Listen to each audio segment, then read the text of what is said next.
So in 2003, you're saying you don't know the answer to whether he was involved in oil deals? Well, I told you in my previous two answers. I knew that Mr. Zurikat was heavily involved in business in Iraq and elsewhere, but that it was none of my business what particular transactions or business he was involved in, any more than you ask the American-Israel Public Affairs Committee when they donate money to you or pay for your trips to Israel, where they got the money from. So, Mr. Galloway, you would have this committee believe that the designated representative for Miriam's Appeal becomes the chair of the Miriam's Appeal, was listed in Iraqi documents, is obviously doing business, oil deals with Iraq, that you never had a conversation with him in 2001 or whether he was ever doing oil business with Iraq. No, I'm doing better than that. I'm telling you that I knew that he was doing a vast amount of business with Iraq, much bigger, as I said a couple of answers ago, than any oil business he did. In the airport, he was the representative of some of the world's biggest companies in Iraq. He was an extremely wealthy businessman doing very extensive business in Iraq. Not only did I know that, but I told everyone about it. I emblazoned it in our literature, on our website, precisely so that people like you could not later credibly question my bona fides in that regard. So I did better than that. I never asked him if he was trading in oil. I knew he was a big trader with Iraq, and I told everybody about it. So in 2003, when you said you didn't know whether he was doing oil deals, were you telling the truth at that time? Yes, I was. I've never known until the Telegraph story appeared that he was alleged to be doing oil deals. But his oil deals are about 1/10 of the business that he did in Iraq. So I did better than telling people about his oil deals. I told them he was doing much, much more than that. So Exhibit 14, which purports to be a contract with Middle East Semiconductor, contract M1214. Middle East Semiconductor, again, is Mr. Zurikat's company. Is that correct? Yes, it is. Right. So do you have any reason to believe that this document is false? Well, the parenthesis, if the parenthesis implies, as you've been arguing all morning that it implies, that this was being signed for by Middle East Advanced Semiconductors in order to pass the money on to me, is false. Mr. Zurikat and Middle East Semiconductors, or any other company, have never given me any money. And if they had, you would have it up here on a board and in front of the committee here.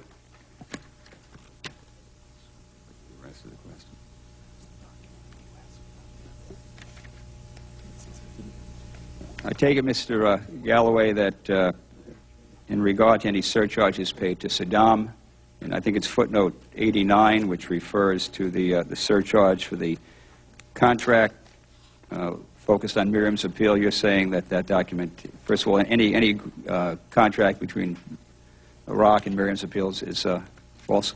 Well, Senator, I'd gotten used to the allegation that I was taking money from Saddam Hussein. It's actually surreal to hear in this room this morning that I'm being accused of giving money to Saddam Hussein. This is utterly preposterous that I gave $300,000 to Saddam Hussein. This is beyond the realms of the ridiculous. Now, the Mariam Appeals finances have been investigated by the Charity Commission on the order of Lord Goldsmith. You'll recall him, Senator. He's the Attorney General, practically the only lawman in the world that thought your war with Iraq was legal, thought Britain joining your war with Iraq was legal. He ordered the Charity Commission to investigate the Mariam Appeal. Using their statutory powers, they recovered all money in and all money out ever received or spent by the Mariam Appeal. They found no impropriety, and I can assure you they found no money from an oil contract from Aradio Petroleum, none whatsoever. And the Commission did not look at these documents relating to this contract with Iraq. No, but they looked better than that, Senator. I'm not asking you better. I'm asking the question Senator, whether they looked at these documents. Senator, you're not listening to what I'm saying. They did better than that. They looked at every penny in and every penny out. And they did not find, I can assure you, any trace of a donation from a company called Aradio Petroleum, or, frankly, a donation from any company other than Mr. Zurikat's company. That's a fact.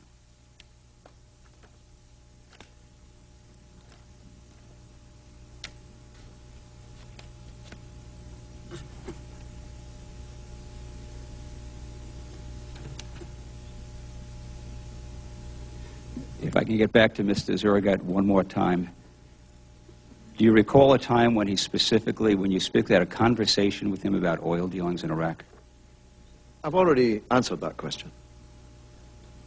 I can assure you, Mr. Zurigat never gave me a penny from an oil deal, from a cake deal, from a bread deal, or from any deal.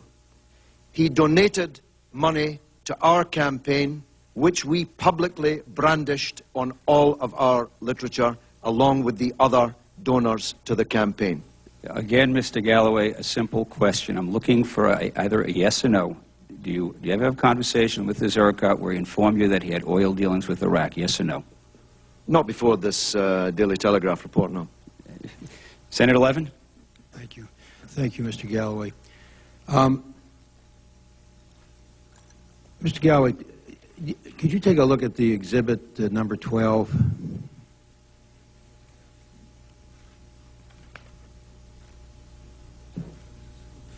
Yeah.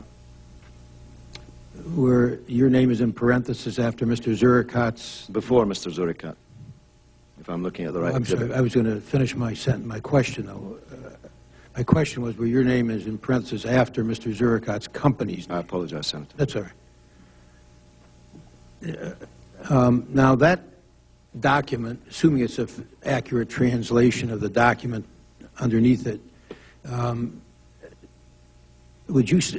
you're not alleging here today that the document is a forgery, I gather. Well, I have no idea, Senator, if it's a forgery or not. But you're not alleging. I'm saying that the information, insofar as it relates to me, is fake. Is wrong. It's wrong. But you're not alleging that the document... Well, I have no way of knowing something. That's fine. So you're not alleging. No, I have no way of knowing. This Is it fair to say, since you don't know, well, you're not alleging? It would have been nice to have seen it before today.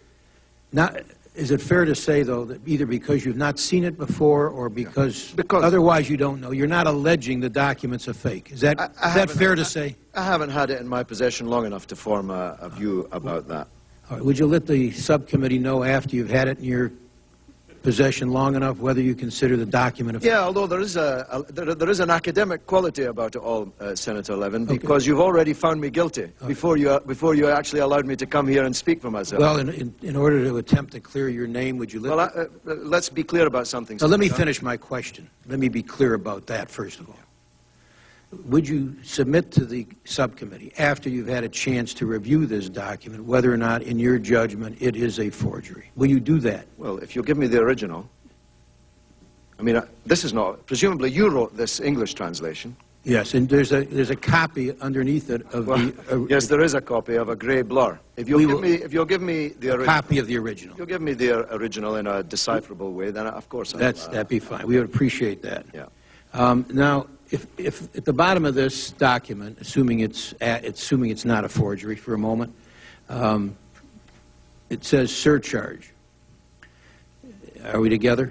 Yeah. As per the instructions of Your Excellency over the phone on 12/11/01 of not accepting the company's proposals unless they pay the debt incurred since Phase 8, if in fact Mr. Zurikat's company paid a surcharge or a kickback to the Iraqi government in order to obtain an allocation of oil, would that trouble you? Well, it turns out from your own testimony that practically everyone in the world, and especially the United States, was paying kickbacks. My question, it troubles me a great deal. Yeah. As you've heard from my statement today, I'm very much troubled that we have an oil company that was involved in this, and we're going to go after that oil company. Now let me ask you. I've expressed my view about Bay Oil, so now let me ask you about Mr. Zurikat's company. If, in fact, Mr. Zurikat's company paid a kickback to the Iraqi government in order to obtain this allocation, would you be troubled? That's my question. Yeah, it's a good question, and will you allow will you allow me to answer it seriously? I'd be happy to, yeah. Seriously, not in a yes or no fashion, because I could give you a glib. Providing you give us an answer, I'd be delighted to hear it. Here's my answer, and I hope